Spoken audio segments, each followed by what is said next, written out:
തിരുവനന്തപുരം കോർപ്പറേഷനിലെ ബി.ജെ.പി. ഭരണസമിതിക്കെതിരെയുള്ള യു.ഡി.എഫിന്റെ അവിശ്വാസ പ്രമേയ നീക്കത്തെ ചൊല്ലി സി.പി.എം. തിരുവനന്തപുരം ജില്ലാ നേതൃത്വത്തിൽ ഭിന്നത അതീവ രൂക്ഷമാകുന്ന കടുത്തൊരു രാഷ്ട്രീയ സാഹചര്യമാണ് ഇപ്പോൾ തലസ്ഥാനത്ത് നിലനിൽക്കുന്നത്.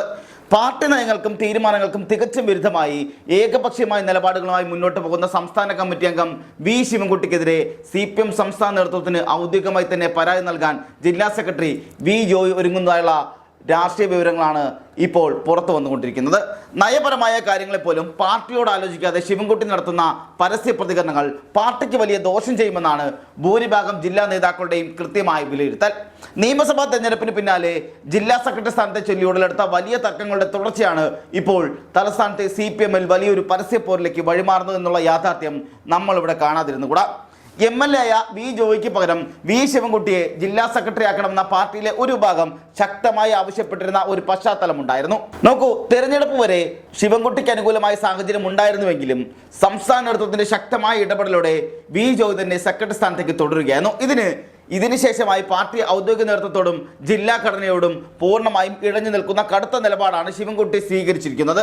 പ്രതിപക്ഷ നേതാവ് പിണറായി വിജയന്റെ ശക്തമായ പിന്തുണ വി ജോയ്ക്കൊപ്പമാണ് ഉള്ളത് എന്നുള്ളതും ഈ രാഷ്ട്രീയ പോരാട്ടത്തിലെ ഏറ്റവും ശ്രദ്ധേയമായ കാര്യം കൂടിയാണ്. അവിശ്വാസ പ്രമേയം കൊണ്ടുവരുന്നതിൽ യു.ഡി.എഫുമായി സഹകരിക്കാമെന്ന വി ശിവൻകുട്ടിയുടെ പരസ്യ നിലപാടാണ് ഇപ്പോൾ ഒടുവിലത്തെ തർക്കങ്ങൾക്ക് കൃത്യമായ കാരണമായിരിക്കുന്നത്. പാർട്ടിയുടെ പ്രഖ്യാപന നയങ്ങൾ തൻ്റെതായ രീതിയിൽ ശിവൻകുട്ടി വ്യാഖ്യാനിക്കുന്നത് ഒരു കാലത്തും അംഗീകരിക്കാനാകില്ല എന്നാണ് വി ജോയും കോർപ്പറേഷൻ പാർലമെന്ററി പാർട്ടി നേതാവ് എസ്.പി. ദീപക്കും ഇതിനോടകം തന്നെ വളരെ വ്യക്തമായി പറഞ്ഞിരിക്കുന്നത്. പാർട്ടിയോട് ആലോചിക്കാതെയുള്ള ഇത്തരം അതിരുവിട്ട വഴിവിട്ട പ്രതികരണങ്ങൾക്ക് അടിയന്തരമായ വിലക്കേർപ്പെടുത്തണമെന്നാണ് സംസ്ഥാന നേതൃത്വത്തോടും അച്ചടക്ക സമിതിയോടും ജില്ലാ കമ്മിറ്റി അതീവ ഗൗരവത്തോടെ ആവശ്യപ്പെടുന്നത്. കോർപ്പറേഷൻ ഭരണസമിതിക്കെതിരെ അവിശ്വാസം കൊണ്ടുവരുന്നതിൽ പൊതുവായ യോജിപ്പുണ്ട് എങ്കിലും യാതൊരു മുന്നൊരുക്കവുമില്ലാതെ യു.ഡി.എഫ് ഒരുക്കുന്ന കെണിയിൽ എടുത്തുചാടി വീഴരുത് എന്നുള്ളതാണ് സി.പി.എം. നേതാക്കൾ വ്യക്തമായി ചൂണ്ടിക്കാണിക്കുന്നത്. കാരണം ബി.ജെ.പി. ഭരണസമിതി അധികാരമേറ്റിട്ട് വെറും 6 മാസം തികയുന്നതേ ഉള്ളൂ. ഈ ഘട്ടത്തിൽ കൊണ്ടുവരുന്ന ആദ്യ അവിശ്വാസ പ്രമേയം തന്നെ പരാജയപ്പെടുകയാണെങ്കിൽ നിയമപരമായ വലിയ പ്രതിസന്ധി അവിടെ ഉണ്ടാവുകയും ചെയ്യും.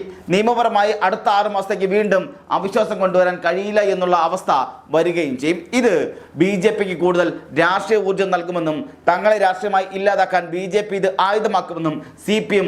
ഔദ്യോഗിക നേതൃത്വം ഭയപ്പെടുന്നുമുണ്ട്. ഈ രാഷ്ട്രീയ കണി തിരിച്ചറിയാതെയാണ് ശിവൻകുട്ടി മുന്നോട്ട് പോകുന്നത് എന്നുള്ളതാണ് ജില്ലാ നേതൃത്വത്തിന്റെ പ്രധാന ആക്ഷേപം. നിലവിൽ കാപ്പ കേസിൽ കരുതൽ തടങ്കലിലായ ബി.ജെ.പി. കൗൺസിലർ സുഗതന്റെ വിഷയം കോടതിയുടെ പരിഗണനയിലാണ്.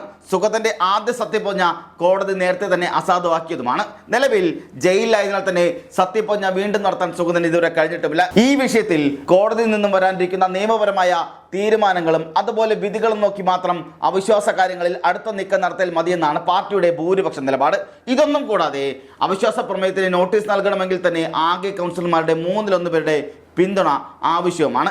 ഇതിനായി യു.ഡി.എഫുമായി പരസ്യമായ ചർച്ചകൾ നടത്തേണ്ടി വരും. ഇത് തലസ്ഥാനത്ത് കോലീബി സഖ്യം എന്നതുപോലെ തന്നെ കോൺഗ്രസ് അതുപോലെ സി.പി.എം. സഖ്യം ഉണ്ടാകുന്ന ബി.ജെ.പിയുടെ രാഷ്ട്രീയ ആരോപണങ്ങൾക്ക് അത് വലിയ ആയുധം നൽകുമെന്നും ജില്ലാ നേതൃത്വം കൃത്യമായി കണക്കുകൂട്ടുന്നുണ്ട്. ഇതൊന്നും കൂടാതെ നിലവിലെ സങ്കീർണമായ രാഷ്ട്രീയ സാഹചര്യത്തിൽ അവിശ്വാസം വിജയിക്കുമെന്ന യാതൊരു ഉറപ്പും രാഷ്ട്രീയ കേന്ദ്രങ്ങൾക്കോ അതുപോലെ സി.പി.എമ്മിനോ ഇല്ല എന്നുള്ളതാണ് യാഥാർത്ഥ്യമായ കാര്യം. വോട്ടുനില പരിശോധിക്കുമ്പോൾ കൃത്യമായ ഭൂരിപക്ഷം ഉറപ്പാക്കാൻ കഴിയാത്ത സാഹചര്യത്തിൽ ഇത്തരമൊരു നീക്കത്തിന് മുതിരുന്നത് രാഷ്ട്രീയ ആത്മഹത്യയ്ക്ക് തുല്യമാണെന്നാണ് ഭൂരിഭാഗം കൗൺസിലർമാരും രഹസ്യമായി സമ്മതിക്കുന്നത്. ഇത്രയും സങ്കീർണമായ ഒരു രാഷ്ട്രീയ സാഹചര്യം നിലനിൽക്കുമ്പോൾ സി.പി.എം. ജില്ലാ കമ്മിറ്റിയോ ജില്ലാ സെക്രട്ടറിയോ ഇതുവരെ ഈ പറഞ്ഞ അവിശ്വാസ വിഷയം ഔദ്യോഗികമായി ചർച്ച ചെയ്ത് ഒരു രൂപരേഖ പോലും ഉണ്ടാക്കിയിട്ട് പോലുമില്ല. പക്ഷേ ജില്ലാ കമ്മിറ്റി ചർച്ച ചെയ്ത് സംസ്ഥാന നേതൃത്വത്തിന്റെ കൃത്യമായ അനുമതിയോടെ മാത്രം തീരുമാനിക്കേണ്ട വലിയൊരു നയപരമായ കാര്യത്തിനാണ് ശിവൻകുട്ടി സ്വന്തം നിലയ്ക്ക് യു.ഡി.എഫ്. അനുകൂല നിലപാട് പ്രഖ്യാപിച്ചത്. ഇതാണ് ഔദ്യോഗിക ഭാഗത്തെ പൂർണ്ണമായും ചൊടിപ്പിച്ചിരിക്കുന്നത്. നിലവിലെ സാഹചര്യത്തിൽ പാർട്ടി അവിശ്വാസ കാര്യത്തിൽ നിന്നും താൽക്കാലികമായി മാറി നിൽക്കുമെന്ന് അറിയിക്കുമ്പോഴും ഇപ്പോഴിതാ പുതിയ വിവരങ്ങൾ പുറത്തു വരുന്നു. സി.പി.എം. അവിടെ അവിശ്വാസമായി മുന്നോട്ട് പോകാൻ പോകുന്നു എന്നുള്ള വിവരങ്ങൾ കൂടി പുറത്തു വരികയാണ്. അതായത് ഇനി അങ്ങോട്ട് സി.പി.എം. ആണ് അവിശ്വാസം കൊണ്ടുവരാൻ പോകുന്നത്. കഴിഞ്ഞ ദിവസം യു.ഡി.എഫ്. കൊണ്ടുവന്ന അവിശ്വാസത്തെ അംഗീകരിക്കില്ല അല്ലെങ്കിൽ പിന്തുണയ്ക്കില്ല എന്ന് ബി ജോയി അടക്കമുള്ള പറയുകയും എന്നാൽ ശിവൻകുട്ടി അതിനെ അംഗീകരിക്കുന്ന ആദ്യമേ പറയുകയും ചെയ്യുന്ന സാഹചര്യം, അതായത് പിന്തുണയ്ക്കുമെന്ന് പറയുന്ന സാഹചര്യമുണ്ടായി. ഇപ്പോൾ അതെല്ലാം മാറി LDF പുതിയ അവിശ്വാസം കൊണ്ടുവരാനായി മുന്നോട്ട് പോകുന്ന സാഹചര്യമുണ്ടാകുന്നു, അല്ലെങ്കിൽ അതിന് ചർച്ചകളുമായി മുന്നോട്ട് പോകുന്ന സാഹചര്യമുണ്ടാകുന്നു. ഇവിടെ കാപ്പ കേസിൽ പ്രതിയായ ബി.ജെ.പി. കൗൺസിലർ സുഗതന്റെ വിഷയത്തിൽ ശക്തമായ ജനകീയ സമരങ്ങളാണ് ഇതുവരെ നടത്തിയിട്ടുള്ളത്. എന്നാൽ അതിൽ നിന്ന് മാറി ഇനി അങ്ങോട്ട് LDF പുതിയ അവിശ്വാസം കൊണ്ടുവരാനുള്ള കൃത്യമായ പ്ലാനുമായി മുന്നോട്ട് പോകാൻ ഇതിന് ഒരു പക്ഷേ UDF അല്ലെങ്കിൽ കോൺഗ്രസിൻ്റെ സഹായം തേടാനുള്ള സാഹചര്യവും ഉണ്ടാകുന്നുണ്ട്. ഇവിടെ മറ്റൊരു പ്രധാനപ്പെട്ട കാര്യം, വരും ദിവസങ്ങളിൽ ജനങ്ങളെ അണിനിർത്തി വാർഡ് തലങ്ങളിൽ വലിയ പ്രതിഷേധ പരിപാടി സംഘടിപ്പിക്കാനാണ് ജില്ലാ കമ്മിറ്റി പുതുതായി തീരുമാനിച്ചിരിക്കുന്നത്. ഇതിലൂടെ ഭരണവിരുദ്ധ വികാരം ജനങ്ങൾക്കിടയിൽ സജീവമായി നിലനിർത്താൻ കഴിയുമെന്നാണ് പാർട്ടി കണക്കുകൂട്ടുന്നത്. അവിശ്വാസ പ്രമേയത്തിന്റെ മറവിൽ തിരുവനന്തപുരം CPMലെ ഗ്രൂപ്പ് പോലും പുതിയൊരു തലത്തിലേക്ക് കൂടി ഉയർന്നിരിക്കുകയാണ്. പാർട്ടിക്ക് മുകളിലാണ് തൻ്റെ സ്ഥാനമെന്ന രീതിയിലുള്ള ശിവൻകുട്ടിയുടെ പെരുമാറ്റം വരും ദിവസങ്ങളിൽ പാർട്ടിക്ക് വലിയ ദോഷം ചെയ്യുമെന്നാണ് ജോയി പക്ഷം സംസ്ഥാന നേതൃത്വത്തെ ധരിപ്പിക്കാൻ പോകുന്നത്. പാർട്ടി അച്ചടക്കം എല്ലാവർക്കും ഒരുപോലെ ബാധകമാണെന്ന കർശന മുന്നറിയിപ്പ് ശിവൻകുട്ടിക്ക് നൽകണമെന്ന ആവശ്യത്തിൽ ജോയി ഉറച്ചു നിൽക്കുകയാണ്. വരും ദിവസങ്ങളിൽ CPM സംസ്ഥാന കമ്മിറ്റി ഈ പരാതി പരിഗണിക്കുന്നതോടെ തലസ്ഥാനത്തെ CPMൽ കടുത്ത അച്ചടക്ക നടപടികളോ തിരുത്തലുകളോ ഉണ്ടാകുമെന്ന സൂചനകളും ലഭിക്കുന്നുണ്ട്. പാർട്ടി നയങ്ങളെ വെല്ലുവിളിക്കുന്ന ശിവൻകുട്ടിയുടെ നീക്കങ്ങൾക്ക് തടയിടാൻ ജോയിയുടെ നേതൃത്വത്തിലുള്ള ഔദ്യോഗിക പക്ഷം എല്ലാ തയ്യാറെടുപ്പുകളും ഇതിനോടകം തന്നെ പൂർത്തിയാക്കി കഴിഞ്ഞിട്ടുമുണ്ട്. സംസ്ഥാന നേതൃത്വത്തിന്റെ അടിയന്തര ഇടപെടൽ ഉണ്ടായില്ല എങ്കിൽ ഈ തർക്കം അടിത്തട്ടിലെ അണികളിലേക്ക് പടരുമെന്ന ഭീതിയും നിലനിൽക്കുന്നുണ്ട്. ഈ സാഹചര്യത്തിൽ തിരുവനന്തപുരത്തെ രാഷ്ട്രീയ തർക്കം വെറുമൊരു പ്രാദേശിക പ്രശ്നമായി തള്ളിക്കളയാൻ ഒട്ടും കഴിയുകയുമില്ല. CPM വലിയ അച്ചടക്കം അവകാശപ്പെടുന്ന ഒരു പാർട്ടി കൂടിയാകുമ്പോൾ ഒരു സംസ്ഥാന കമ്മിറ്റി അംഗം പരസ്യമായി ജില്ലാ നേതൃത്വത്തെ വെല്ലുവിളിക്കുന്നത് പാർട്ടി അണികൾക്കിടയിലും വലിയ ചർച്ചയാകുന്നുണ്ട്. ജോയി ഉന്നയിക്കുന്ന പരാതികൾ സംസ്ഥാന നേതൃത്വം എങ്ങനെ കൈകാര്യം ചെയ്യുമെന്നതിനെ ആശ്രയിച്ചിരിക്കും തലസ്ഥാനത്തെ പാർട്ടിയുടെ വരും ദിവസങ്ങളിലെ ഭാവി എന്ന് പറയുന്നത്. BJPക്ക് ഭരണമുള്ള ഒരു കോർപ്പറേഷനിൽ പ്രതിപക്ഷത്തിന്റെ വേഷം കെട്ടാൻ UDF ശ്രമിക്കുമ്പോൾ അതിലേക്ക് CPMലെ ഒരു ഭാഗം ചെന്ന് ചാടുന്നത് വലിയ രാഷ്ട്രീയ തിരിച്ചടിയാകുമെന്ന് ഔദ്യോഗിക പക്ഷം ആവർത്തിച്ച് വ്യക്തമാക്കുന്നുണ്ട്. ഈ സാഹചര്യത്തിൽ അവിശ്വാസ പ്രമേയം വരികയാണെങ്കിൽ അത് BJPയെ സഹായിക്കുമെന്ന വിലയിരുത്തലുകൾ തന്നെയാണ് രാഷ്ട്രീയ നിരീക്ഷകർ പങ്കുവയ്ക്കുന്നത്.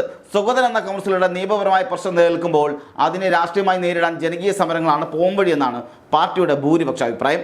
അഴിമതികൾ ജനങ്ങൾക്ക് മുന്നിൽ തുറന്നു കാട്ടി BJPയെ പ്രതിരോധത്തിലാക്കാൻ ശ്രമിക്കുന്നതിനിടയിലാണ് ഈ ആഭ്യന്തര തർക്കം പാർട്ടിയെ കൂടുതൽ ബുദ്ധിമുട്ടിക്കുന്നത്. ശിവൻകുട്ടിയുടെ ഈ തന്നിഷ്ടപ്രകാരമുള്ള നീക്കങ്ങൾക്കെതിരെ കടുത്ത നടപടി തന്നെ ഉണ്ടാകുമെന്നാണ് ഇപ്പോൾ ലഭ്യമാകുന്ന വിവരങ്ങൾ സൂചിപ്പിക്കുന്നത്. അങ്ങനെയെങ്കിൽ വരും ദിവസങ്ങളിൽ വലിയ രാഷ്ട്രീയ മാറ്റങ്ങൾക്കായിരിക്കും തിരുവനന്തപുരം CPM സാക്ഷ്യം വയ്ക്കാൻ പോകുന്നത്. എന്തായാലും സംസ്ഥാന നേതൃത്വത്തിന്റെ അന്തിമ തീരുമാനം എന്താകുമെന്ന് നമുക്കിനി കാത്തിരുന്ന് കാണേണ്ടത് കൂടിയുണ്ട്. മറ്റൊരു പ്രധാനപ്പെട്ട കാര്യം, കഴിഞ്ഞ ദിവസം വരെ UDF കൊണ്ടുവന്ന അവിശ്വാസത്തെ പിന്തുണയ്ക്കേണ്ടതില്ല എന്ന് ജോയിയും എന്നാൽ പിന്തുണയ്ക്കാമെന്ന് ശിവൻകുട്ടിയും പറഞ്ഞിരുന്നതാണ് പ്രധാനമായി ഇവർ തമ്മിലുള്ള പോര് മുറുകുന്നത്.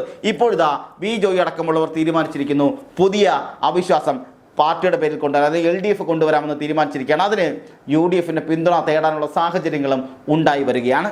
ഇതൊന്നും കൂടാതെ കോർപ്പറേഷൻ മണ്ഡലത്തിലെ വികസന മുരടിപ്പും കെടുകാര്യസ്ഥയും ഉയർത്തിക്കാട്ടി വരും ആഴ്ചകളിൽ തലസ്ഥാന നഗരെ ഇളക്കി മറിച്ചുകൊണ്ടുള്ള സമര പരമ്പരകൾക്കാണ് യുവജന സംഘടനകൾ മുൻനിർത്തി CPM ഔദ്യോഗിക ഭാഗം പദ്ധതിയിടുന്നത്.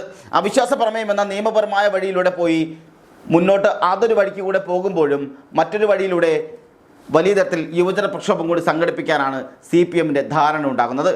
ജോയും കൂട്ടരും ഇതിനുള്ള ശ്രമങ്ങളും നടത്തി കഴിഞ്ഞു. എന്നാൽ ഈ നീക്കങ്ങളെല്ലാം പാർട്ടിയെ പിന്നോട്ടടിക്കുമെന്ന ശക്തമായ പ്രതിപക്ഷമായ കോർപ്പറേഷനിൽ തിളങ്ങാൻ അവിശ്വാസ പ്രമേയമാണ് ഏറ്റവും വലിയ ആയുധമെന്നുമാണ് ശിവൻകുട്ടി അനുകൂലികളും പറയുന്നത്. അതായത് സമരങ്ങൾ മാത്രം പോരാ, കൃത്യമായ ഈ പറഞ്ഞ അവിശ്വാസം തന്നെ കൊണ്ടുവരണം. ആദ്യം ഇവർ പറഞ്ഞിരുന്നത് അവിശ്വാസം വേണ്ട, സമരം മതി എന്നാണ്. അതിനെതിരെയാണ് ശിവൻകുട്ടി വിഭാഗം പരസ്യമായി രംഗത്ത് വരുന്നത്. ഇപ്പോഴിതാ അതിനോടനുബന്ധിച്ച് ജോയി അടക്കമുള്ള സംഘവും തീരുമാനിച്ചിരിക്കുന്നു അവിശ്വാസത്തിനൊപ്പം തന്നെ സമര പരിപാടികളുമായി ഇനി മുന്നോട്ട് പോകുന്നതാണ് ഏറ്റവും മികച്ച പ്രവർത്തനങ്ങൾ എന്നത്. വരും ദിവസങ്ങളിൽ സംസ്ഥാന സെക്രട്ടറി നേരിട്ട് ഇരു വിഭാഗങ്ങളെയും വിളിപ്പിച്ച് ചർച്ച നടത്താൻ സാധ്യതയുണ്ടെന്നാണ് AKG സെന്ററിൽ നിന്ന് ലഭിക്കുന്ന സൂചനകൾ വ്യക്തമാക്കുന്നത്. തിരുവനന്തപുരത്തെ പാർട്ടി കൊട്ടകളിൽ വിള്ളലുണ്ടാക്കുന്ന ഇത്തരം പ്രവണതകൾക്ക് തുടക്കത്തിലെ തടയിട്ടില്ല എങ്കിൽ വരാനിരിക്കുന്ന തദ്ദേശ സ്വയംഭരണ തെരഞ്ഞെടുപ്പുകളിൽ അത് വലിയ വില നൽകേണ്ടി വരുമെന്ന മുന്നറിയിപ്പും പാർട്ടി ഒരു വിഭാഗം ഉയർത്തുന്നുണ്ട്. അതായത് ഇനി അങ്ങോട്ട് തിരഞ്ഞെടുപ്പുകളുടെ കാലം വരാൻ പോകുന്നുള്ള ദിവസം വർഷങ്ങളെടുക്കുമായിരിക്കും. പക്ഷേ ഇപ്പോഴേ പണി തുടങ്ങിയില്ലെങ്കിൽ വീണ്ടും ഇപ്പോഴത്തെ CPMന് കോർപ്പറേഷൻ കൈവിട്ട് പോയതുപോലെ ഇനി അങ്ങോട്ട് പല വാർഡുകളും കൈവിട്ട് പോകുന്ന സാഹചര്യം കൂടി ഉണ്ടാകുമെന്നാണ് CPM ഭയപ്പെടുന്നത്. കടുത്ത അച്ചടക്ക നടപടികളിലൂടെ മാത്രമേ തലസ്ഥാനത്ത് ഈ ഗ്രൂപ്പ് പോരിനെ അറുതി വരുത്താൻ കഴിയുന്ന ശക്തമായ നിലപാടിലാണ് ജോയി പക്ഷം ഉറച്ചു നിൽക്കുന്നത്.